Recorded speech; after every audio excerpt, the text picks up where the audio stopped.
Hello welcome back to the new reaction video. और अभी जिस वीडियो के ऊपर हम लोग रिएक्ट करने वाले हैं अभी एंड न्यू की वीडियो, और उस वीडियो का टाइटल है What is BRICS? Explain how to China is using BRICS to kill US dollar.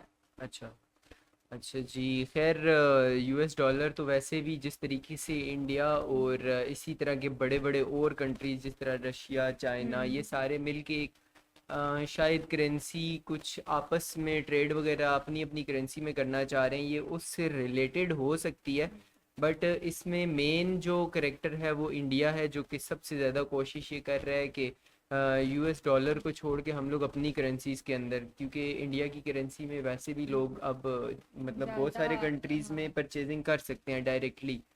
तो खैर, वीडियो को स्टार्ट करते हैं और देखते हैं कि इसके अंदर है क्या। और अगर आप लोगों ने चैनल को सब्सक्राइब नहीं किया तो सब्सक्राइब कर दें, लाइक कर दें, शेयर कर दें। तो लेट्स को स्टार्ट करते हैं वीडियो को। भारत और चाइना दुनिया के सबसे बड़े राइवल्स हैं, लेकिन एक ऐसा मास्टर प्लान है जो इन दोनों देशों को दोस्त बना सकता है और एटलीस्ट कोशिश कर सकता है, और वो है ब्रिक्स। ब्रिक्स यानी एक ऐसा संगठन जो दुनिया के टॉप नॉन वेस्टर्न देशों को साथ लाता है। ब्राजील, रशिया, इंडिया, चाइना और साउथ अफ्रीका।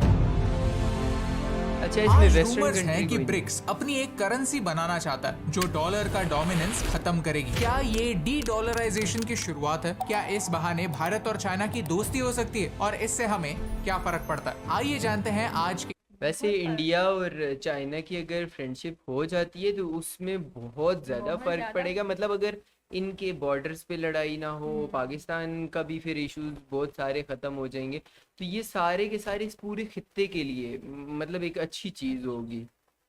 इस वीडियो में हमारे 5 मिलियन सब्सक्राइबर्स पूरे होने वाले हैं और हम काफी Guys, एक्साइटेड हैं। जल्दी अगर से। आपको हमारे वीडियोस अच्छे लगते हैं और आपको जियो पॉलिटिक्स में इंटरेस्ट है तो प्लीज वो सब्सक्राइब बटन प्रेस कर दीजिए। आपके लिए तो फ्री है, लेकिन इससे हमारी बहुत हेल्प होती है। चैप्टर 1, ब्रिक्स क्या है? ब्रिक्स की शुरुआत 2008 के फाइनेंशियल क्राइसिस के बाद हुई, जब ब्राजील, रशिया, चाइना और भारत यानी इंडिया के लीडर्स रशिया में पहली बार मिले। साउथ अफ्रीका इस ग्रुप का हिस्सा 2010 में बना। देखा जाए तो ये ब्रिक्स सिर्फ 5 देशों का ग्रुप है, लेकिन इसका इम्पैक्ट काफी बड़ा है। इन टोटल ब्रिक्स में पूरी दुनिया का 1/4 लैंड और 42% पॉपुलेशन शामिल है, और इन 5 देशों में से कोई ना कोई एक देश दुनिया के 17% ट्रेड में शामिल है। ब्रिक्स इतना इम्पोर्टेंट है कि 23 देशों ने इसका पार्ट बनने के लिए एप्लीकेशन दिया है। इनमें सऊदी अरेबिया, ईरान, यूएई जैसे देश शामिल हैं। आज दुनिया में एक ही सुपर पावर है, और वो है America. Finance, technology, Yes. Military, तीनों एंगल से देखा जाए तो दुनिया में ऐसा कोई एक देश नहीं है जो अमेरिका को अकेले टक्कर दे सकता है। चाइना भी नहीं, तो अगर एक नेशन नहीं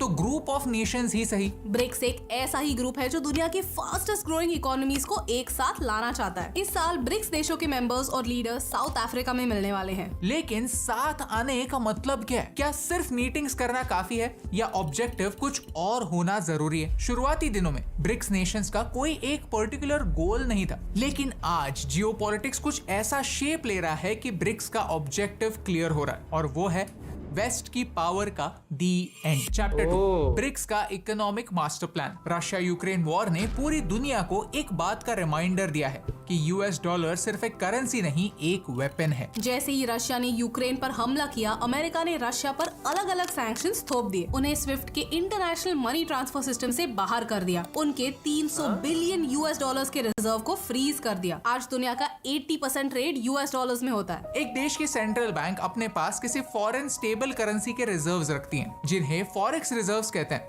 जिनमें से 59% रिजर्व्स डॉलर्स में है, और इन डॉलर्स को यूएस फेड कंट्रोल करती है। यानी सिर्फ अमेरिका में ही नहीं, अमेरिका के बाहर भी एक डॉलर कैसे यूज हो सकता है, इस पर पूरा कंट्रोल अमेरिका का होता है। चाइनीज इकोनॉमी कंप्लीटली ट्रेड पर निर्भर है। चाइना के टोटल जीडीपी का 1/5 उनके एक्सपोर्ट से आता है। जैसे रशिया को यूक्रेन में इंटरेस्ट है, वैसे ही चाइना को ताइवान में है। चाइना ताइवान को अपने मेन लैंड का ऑफिशियली हिस्सा बनाना चाहता है। यानी आज नहीं तो कल चाइना को ताइवान पर अटैक करना होगा, और अगर ऐसा होता है तो अमेरिका चाइना पर भी सैंक्शंस लाद देगा। ये एक ही डर है जो चाइना को ताइवान पर अटैक करने से रोक रहा है। यानी चाइना अमेरिका के साथ साथ दूसरे मेजर देशों से भी ट्रेड नहीं कर पाएगा। इसके प्रेपरेशंस चाइना 2009 से ऑलरेडी कर रहा है, क्योंकि आज 6% of world trade Chinese yuan में होता है। इस साल रशिया के अलेक्जेंडर बाबाकोव ने कहा कि रशिया एक नई ग्लोबल करेंसी बनाने पर फोकस कर रहा है। चाइना के इकोनॉमिक मास्टर प्लान को समझने का सबसे आसान तरीका है कि एक टाइमलाइन पर सारे रीसेंट इवेंट्स को डाल दो। अब तक हमने क्या देखा? 2009 में ब्रिक्स की शुरुआत हुई और वो भी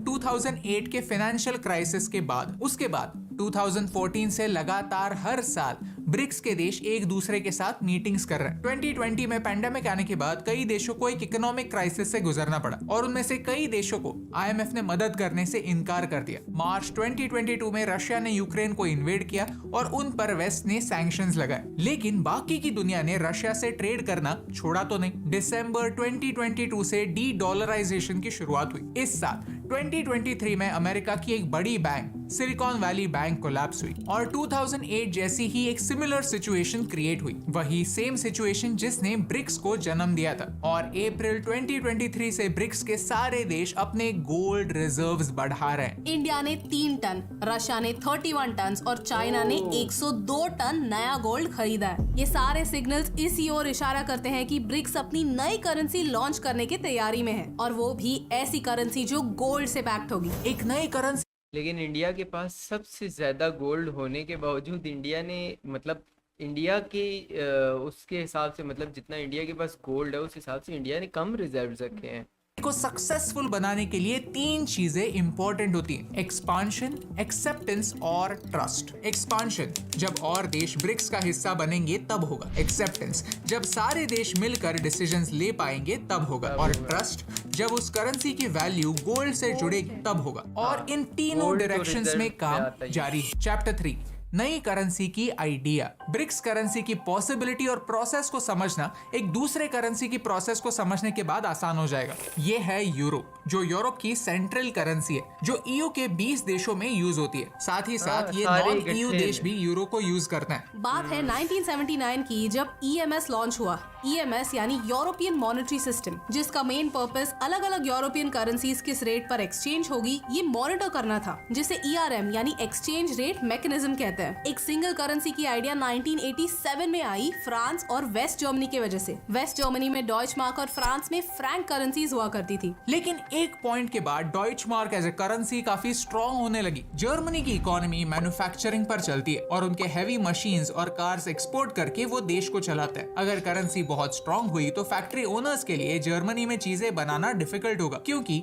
लेबरर्स को ज्यादा सैलरीज देनी होंगी, दाम महंगे होंगे तो डिमांड घटेगी और लॉन्ग रन में इंडस्ट्री बर्बाद हो जाएगी। On the other hand France की इकोनॉमी जर्मनी जितनी फास्ट नहीं ग्रो हो रही थी, लेकिन ERM की वजह से उनकी करेंसीज एक दूसरे से टाइड थी। ये एक इकोनॉमिक डिजास्टर था जो एक टिकिंग टाइम बॉम्ब की तरह वेट कर रहा था। इसे प्रिवेंट करने के लिए यूरोपियन यूनियन के देशों में एक ट्रीटी साइन हुई जिसे maastricht ट्रीटी कहते हैं। ये ट्रीटी 1991 में हुई और 1999 में यूरो लॉन्च हुआ। लेकिन कैसे? ये डीमोनेटाइजेशन जैसा ओवरनाइट डिसीजन नहीं था। प्रेपरेशन के लिए ही 10 साल लगे। लॉन्च होने के बाद भी 3 सालों के लिए यूरो एक इनविजिबल करेंसी था, यानी लोगों के हाथ में नहीं, बस अकाउंटिंग में यूज होता था। आज यूरोप में 11 लोकेशंस है जहां यूरो प्रिंट होता है। हर साल 6 बिलियन नोट्स प्रिंट होता है। यूरो आने से पहले अगर किसी बिजनेसमैन को यूरोप के अलग अलग देशों में जाकर बिजनेस करना है तो उसे 10 अलग अलग वॉलेट्स कैरी करने पड़ते थे। हर वॉलेट में एक अलग देश की करेंसी। और याद रहे, ये इंटरनेट का जमाना नहीं है जहां हम फटाक से अपना फोन खोलकर करेंसी रेट्स चेक कर सकते हैं। फॉर एग्जाम्पल, इटालियन लीरा में 5 लाख के नोट भी हुआ करते थे और फ्रेंच फ्रैंक बस 500 की मैक्सिमम नोट प्रिंट करता था। यूरो के पहले के जमाने में ये सारे ट्रांजैक्शंस मेंटली कैलकुलेट करना काफी कॉम्प्लिकेटेड था। यूरोप के लिए यूरो एक काफी बढ़िया आइडिया था, क्योंकि नंबर 1, यूरोप में ट्रेड के टाइज काफी अच्छे थे। नंबर 2, सेम करेंसी ने इकोनॉमिक स्टेबिलिटी लाई। नंबर 3, यूरोपियन बैंक जैसे नए और न्यूट्रल इंस्टीट्यूशंस बने जिनसे पॉलिटिकल स्टेबिलिटी बढ़ी। इन शॉर्ट, यूरो की कहानी में हमने ये समझा कि यूरो जैसी करेंसी बनाने में भी बहुत टाइम लगा, क्योंकि एक नई करेंसी बनाना आसान नहीं है। नाउ ब्रिक्स के लिए ये सोचना जरूरी है कि क्या ये सेम मॉडल हम भी बड़ी यूज कर करेंसी बनाने के लिए भी पैसा लगता है ना उसमें। ऐसा नहीं, इन्वेस्ट करना मतलब पड़ता गोल्ड रिजर्व में पीछे गोल्ड रखेंगे, गोल्ड के बदले आप दूसरा बनाते हो ना कोई भी नोट।